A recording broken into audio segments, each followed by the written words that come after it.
জয় নিতাই জয় গৌর জয় জয় শ্রী রাধে শ্যাম গুরুবে গৌর চন্দ্রে আদিকয়স্তলে কৃষ্ণায় কৃষ্ণ ভক্তায় তদ্ভক্তায় নমো নমঃ বাঞ্ছা কল্পতরুভ্যো চ কৃপা সিন্ধুভ্য চ পতিতানাং পাবনভ্যো বৈষ্ণবভ্যো নমো নমঃ। এক ভক্তে কমেন্ট করে জানাইলেন যে একাদশী নিয়মাবলী জানার খুব ইচ্ছা, দয়া করে বলেন,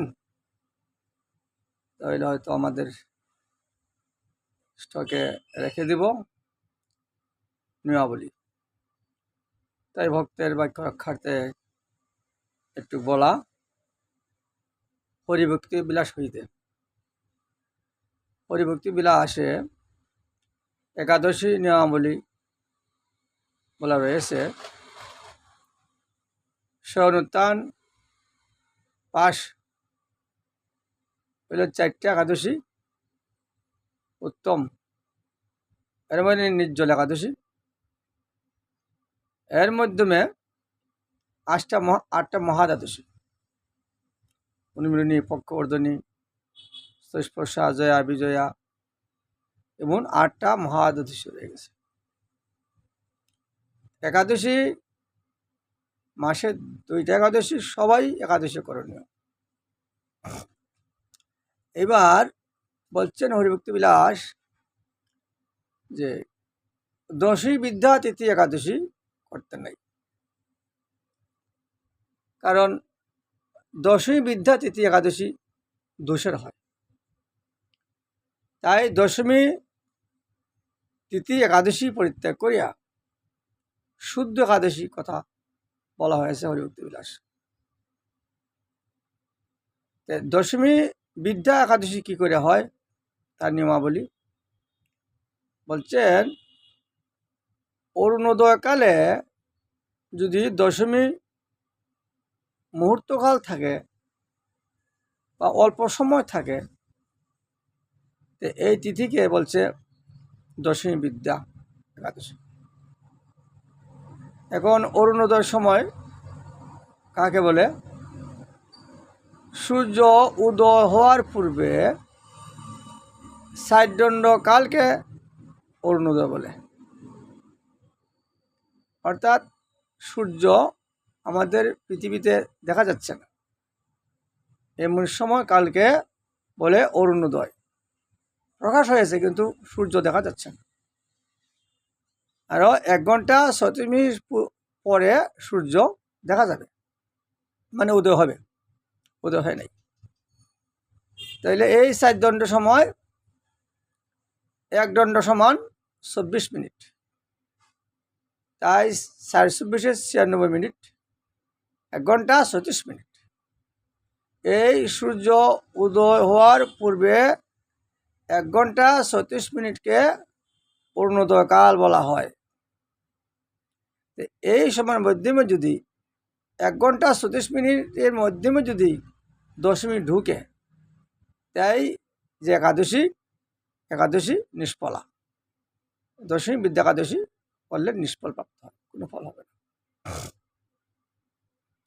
এবার শুদ্ধ একাদশী করা, দশমী বিদ্যা একাদশী পরিত্যাগ করিয়া শুদ্ধ একাদশী করা। আবার এমনও হয় একাদশী 2 দিনে পাওয়া যায়। এমন 2 দিন যদি একাদশী থাকে, 2 দিনে হয় একাদশী, কেউ বলছে আজকে, কেউ বলছে কালকে, এমন মতানৈক্য হয়। যদি কোনো জায়গায় গোস্বামী মতে 2 দিনের একাদশী দেখা যায়, তাহলে বিবাদেশু গ্রন্থে বলছেন যে পরদিন ব্রত করণীয়। যদিও দ্বাদশী থাকে এতে কোনো আপত্তি নেই, একাদশী মুহূর্তকাল থাকলে চলবে, দ্বাদশী তিথিতেই ব্রত করণীয়। এলো বিবাদেশী গ্রন্থে বলছে যদি মন বিবাদ হয় তাহলে পরদিনই একাদশী ব্রত পালন করণীয়। এলো বিবাদেশী গ্রন্থের ভাষ্য। এবার আবার হরিভক্তি বিলাস লিখছেন যে শুদ্ধ একাদশীর সঙ্গে যদি কোনো মহাদ্বাদশী থাকে বা আসে যায়, 8টা মহাদ্বাদশী যে কোনো একটা, পক্ষবর্ধিনী, উন্মিলনী, জয়া, বিজয়া, এমন যদি শুদ্ধ একাদশী আজকে আর কালকা মহাদ্বাদশী এমন যদি হয়, তাহলে এই শুদ্ধ একাদশী পরিত্যাগ করেই মহাদ্বাদশী ব্রত করা হরিভক্তি বিলাসের বিধান। এতে দোষের হয় না, গুণেরই হয়। আর নিয়মাবলী একাদশীর মতনই পালন করা, যত সময় পালন করা। মহাদ্বাদশীর ব্রতের পালন লেখা থাকে বা একাদশীর ব্রতের পালন লেখা থাকে। তেমনি কোনো কোনো দেখা যায় পঞ্জিকাতে একাদশী আজকে কালকা মহাদ্বাদশীর মধ্যে পারো না। তারা হয়তো যারা এরকম চিন্তাধারা করছেন তারা মহাদ্বাদশীর ব্রত পালন নাও করতে পারে। তাহলে গোস্বামীগণের মতানুক্য ভাবে যে শুদ্ধ একাদশী পরিত্যাগ করিয়া মহাদ্বাদশীর প্রতি করণীয় এবং দ্বাদশীর পরে পালনের ব্যবস্থা থাকে লেখা। তাহলে দশমী বিদ্যা একাদশী করতে নাই, শুদ্ধ একাদশী করা। এমন যদি নির্জল একাদশীও থাকে, শয়ন একাদশীও থাকে, পার্শ্বদ একাদশীও থাকে, উত্থান একাদশীও থাকে, এগুলো শুদ্ধ এবং খুব গরিয়ান। এইগুলোর ব্রতের সঙ্গ যদি মহাদ্বাদশী থাকে, তাহলে এই গরিয়ান শুদ্ধ একাদশী পরিত্যাগ করেই মহাদ্বাদশী ব্রত পালন। এই হলো হরিভক্তি বিলাসের নিয়মাবলী। তাই পারলে সবাই সেই কথাগুলা স্টক করে রাখবেন এবং যদি কোনো বিবাদ দেখা যায় তাহলে এই কথাগুলা বিবেচনা করে বিবেক করে একাদশীর ব্রত অবশ্যই পালন করবেন। আমি বলছি হরিভক্তি বিলাস হইতে। জয় নিতাই জয় গৌর, জয় জয় শ্রী রাধেশ্যাম।